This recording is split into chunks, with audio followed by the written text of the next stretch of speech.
Finally got my coffee. You're gonna need it. Just kidding. This is easy. It's fun. Hi, I'm Eric Kim. I'm a cooking columnist for the New York Times.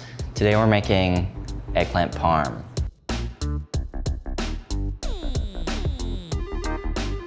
This is decidedly the Italian-American version. It may have stemmed from the Italian version, but what makes it very Italian-American is the breading and some of the technique, but I was always a chicken parm guy because chicken parm stays crispy, you know, for the most part.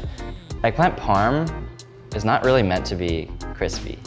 I'm not saying it has to be mushy. I think of it more as a lasagna in which the noodles are breaded eggplant.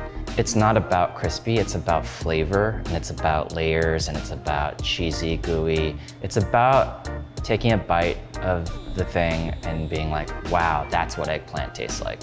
And if you love eggplant, you will love this dish. And if you hate eggplant, you'll also love this dish, because obviously it's like covered in cheese and has tomato sauce and it's amazing. The first step of eggplant parm, I think, is to slice your eggplant lengthwise into 1/2-inch thick slices. When you salt it, it's gonna like shrink.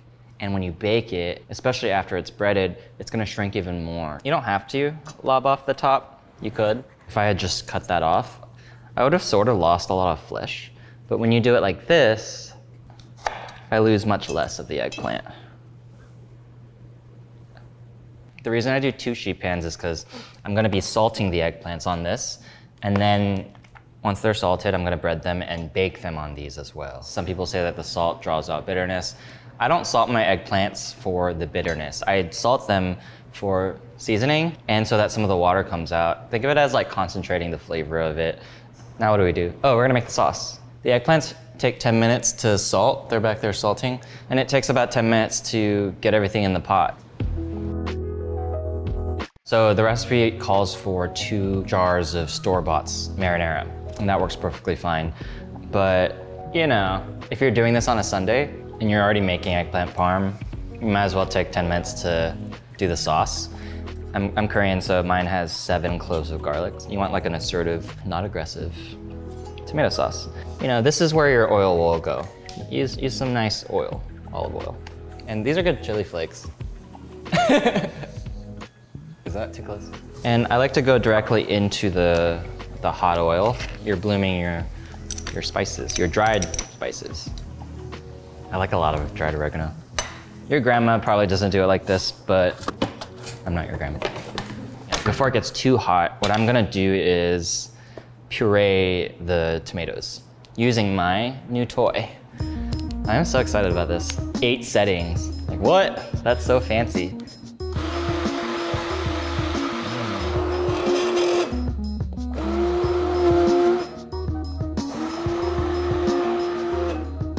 I like to get some water. Why not? Just to get out all the bits. Water, I think, gives the canned tomatoes room to cook. Okay, that's gonna go for about 30 minutes until it tastes good. And let's start breading the eggplant. This is the part where I'm going to make it look super easy because we have this huge counter, but I was developing this recipe in a tiny, tiny, tiny studio apartment. I'm just gonna take a clean towel and blot. Blot, blot, blot, blot, blot. I wanted to show you the water pooling. Look at all that water. Wow, that's incredible. And you know what? I actually love to save this water and use it in a martini. Just kidding. Stupid joke. Let's set up our breading station. So I've got my eggplants here. I found out a cup of all-purpose flour was actually enough for all of this. Just whisk it until it's combined, homogeneous.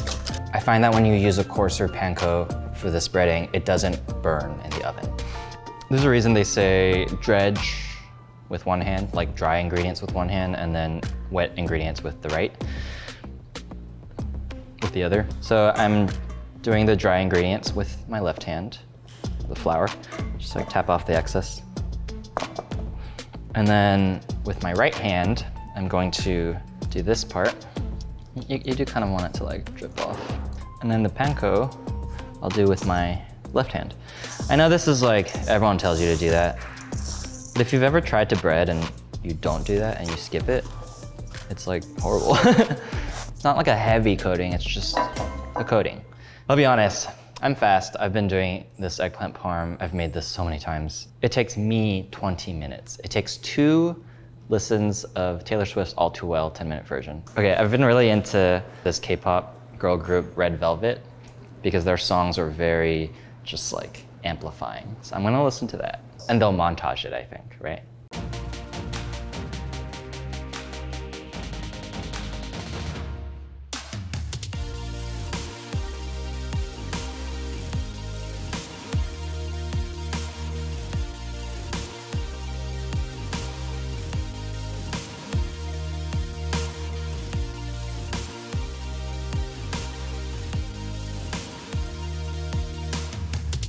So that took 7 minutes. I think we learned that if you listen to a happy song, you will do it quickly. If you listen to a sad ballad, you'll take 20 minutes. What really makes this method work well is really just being generous with the oil. And now I'm just going to place them in a single layer. There's no real rhyme or reason to this, but I do sort of like to place the smaller eggplants on one pan and the big ones on the other, because the way I'm going to fit the sheet pans in the oven, one of them will go on the bottom, the other will be on top. These go in the oven for about 30 minutes in a 425-degree oven. And in the meantime, these just came out of the oven. I just wanted to show you what they sound like.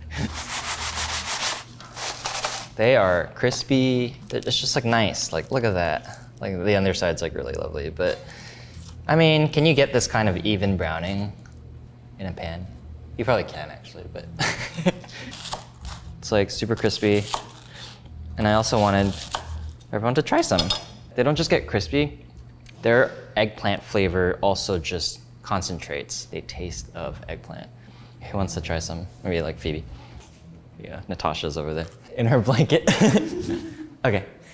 Now that you have your building blocks, you just need to assemble now and just grease the pan. There's so much like sauce and fat and all of that in here, but it's nice insurance.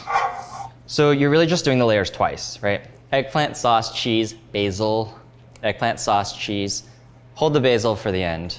I think of icebox cake in the way that the layer might not be perfect, but I do notice that as it sits, it really kind of hydrates and expands. Make sure I have a nice thick layer of sauce. Some cheese next. I like when the cheese oozes out of the inside. Like when you cut it, the cheese on the inside sort of like oozes out. And then next is some Parm. I like having a nice shower of it. That's really gonna give you a lot of flavor. I think people think the Parmesan is referring to the Parm in the recipe, and I think it has come to mean that in recent years, but I read a lot of theories that the Parmigiana actually, some people say that refers to the region, which is Parma, but then actually it maybe refers to the word Parmigiana, which is a reference to like window shutters, which is the way you kind of like layer the eggplant slices. There's a lot of etymology here that I think someone with more experience in etymology and Italian can prove, but oh, I forgot the basil. If you, like me, always forget a layer, like I forgot the basil layer, you can actually do this. It's like, no one would know the wiser. No one would know the wiser? Is that the idiom? People would be none the wiser? If you're worried at all that this is going into the oven a little wet, remember that for over the 25 to 30 minutes in the oven, it's gonna be baking uncovered, and that sauce is gonna really bubble up and kind of evaporate, and you're gonna be left with just eggplant parm, and that is what we want here. And this goes into an oven, and it's heavy. I like to bake it on the bottom rack at 425 for about 25 minutes, just until the sauce is like bubbly and the cheese is like melted on top. I mean, got nice and brown, you know? I mean, that looks great. Now is when I like to really overdo the basil. I'm gonna cut into it. I mean, very delicious. It's so good.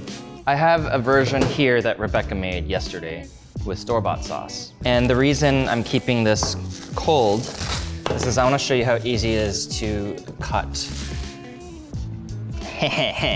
Yeah, it's gorgeous. Those are the layers. Eggplant, sauce, eggplant, sauce. So now, this just needs a quick blast in the oven. Yum, yum, yum, yum, yum. Okay, I'll plate that. I'm going to top it with some basil. It's gonna taste amazing. It cuts beautifully. Yeah, I'm really happy with both of those. With the cold one, there's so many things you can do with it. And I think one thing that is special is an eggplant parm hero sandwich. Usually get it from like a deli and a little more sauce and cheese, Rebecca says. That's our eggplant parm sandwich that we're gonna put in the oven now to get toasty. Do you wanna come here and try it with me? Okay, ready? Well, cheers. Cheers. There's no way to eat this in a graceful way.